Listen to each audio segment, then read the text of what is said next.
21 straight lines, 5 yards apart. That's a football field. But there are other lines, ones you don't see, that run deeper and wider, all the way through a country, and aren't part of any game.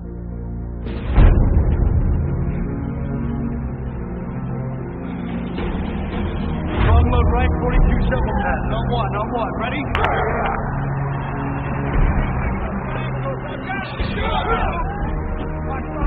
Whiskey. 33. You waiting for this spook? I'm gonna kick your black ass back to Africa, boy.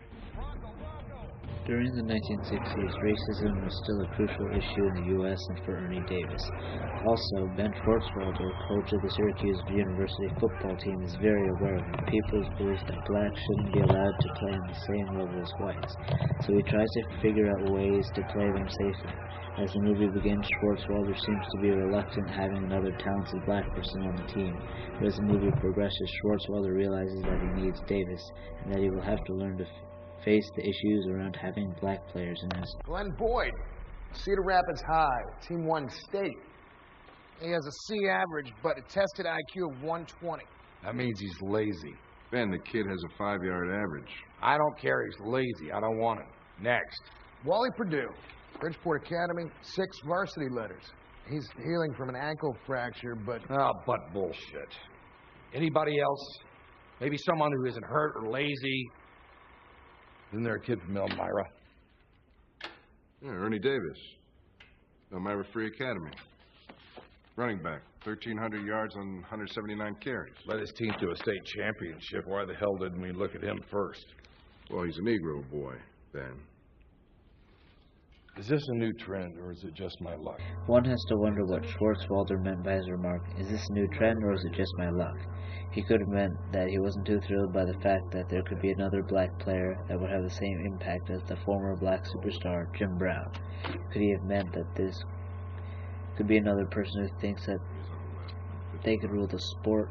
Or could he actually be making a small remark that means he is glad that there might be someone to fill Jim Brown's shoes? Look at that, into the secondary. There he goes. 30-yard line, 40-yard line, 50. At this point, Schwartzwalder seems genuinely interested in Ernie Davis. Touchdown. Wow. Do you have any offers yet? About 50. Shit. All right, look, there's this kid, and I want you to help me recruit him. You want me to help you? You're leaving us a hell of a hole, Jim. And we're up against the big boys. We got Pitt, UCLA, Texas. You mean he's colored? He's a Negro, yes. You can't talk to Negroes? I can't. I'm not good at that salesman stuff. I'm not much of a dancer, you know that. I know this wasn't the most welcoming place for you, but that's not my fault. I can only control what happens on 100 yards of gridiron.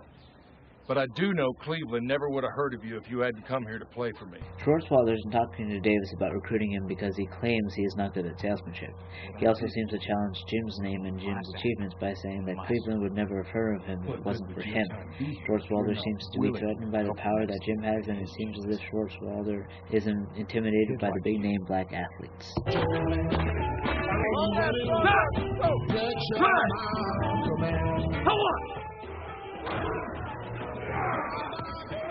When the team is practicing, Davis and his own teammates are not very welcoming as well.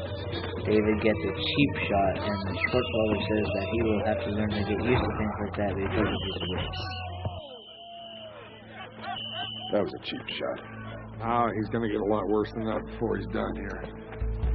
Hey, you got something to say, 44? Davis shows up to a varsity practice in which he does not need to be present at. This seems to show Schwartzwalder that Davis is willing to take a punishment with the team and that he's willing to work hard. To me, Schwartzwalder seems to be rethinking his former opinions on Davis. Varsity practice only, Ernie. You don't have to be here. I know. I just heard you called a midnight practice, Coach. I'm sorry I'm late. Well, go ahead. Get in there. Yes, sir.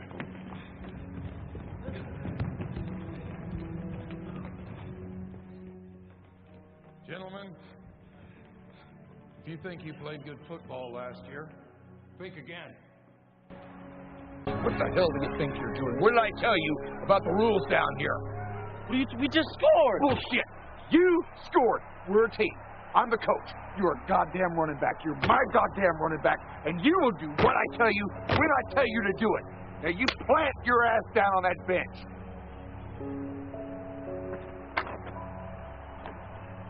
It seems to me that Schwartzwalder is acting out of desperation and fear. Desperation to keep Ernie safe, and fear of the notion that Ernie might be becoming too independent for him to control. Am I invisible? What? Am I invisible to you?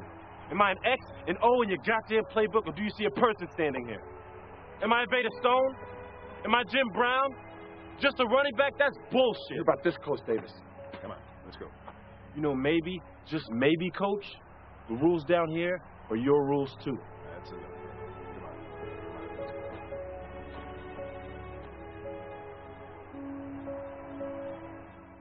Say, Ben, how many colors you got playing for you? 3. Why? Just be careful, Ben. They got no discipline. Too many of them, they'll take a team away from you. Hey, you give my best to Reggie. Schwartzwalder feels pressure from the different communities to restrict the black athletes during games. He is told they have no discipline, and after what Davis did earlier, Schwartzwalder might have agreed with that.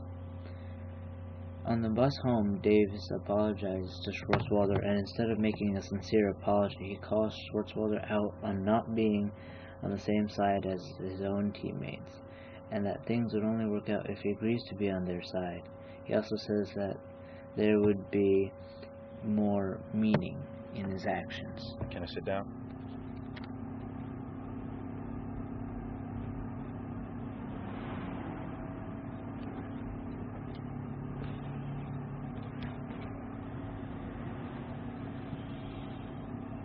I'm sorry I lost my temper.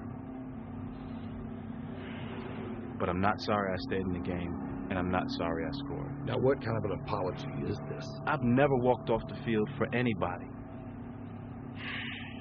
These people down here, they're dug in. They're set in their ways. We are, Coach, you're just hiding behind those words. I have That's a not how it has to responsibility be. to my team, Yes, Davis. Jack, Art, and me, we're all a part of your team. But we can't run across that goal line down here without you. It doesn't mean a damn thing unless you're with us.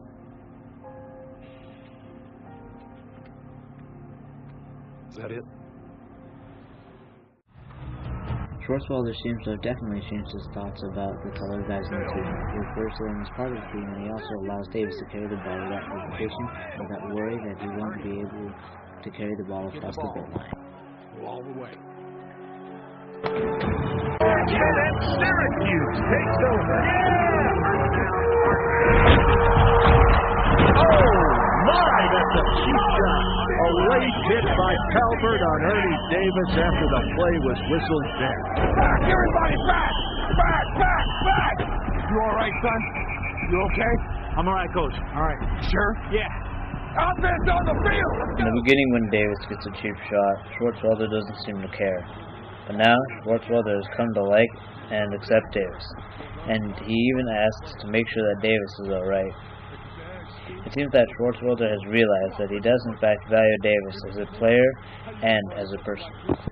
Throughout the movie, Schwartzwalder has gradually grown to like the black players, and now towards the end of the movie, it really shows that it doesn't matter to him what race people are. In fact, he even refers to Davis as a son.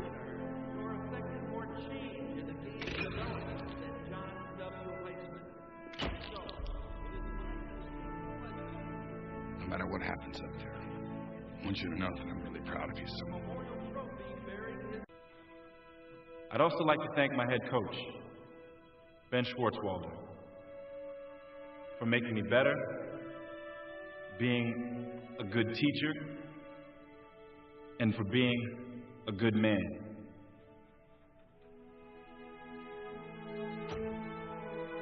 Thank you, everyone.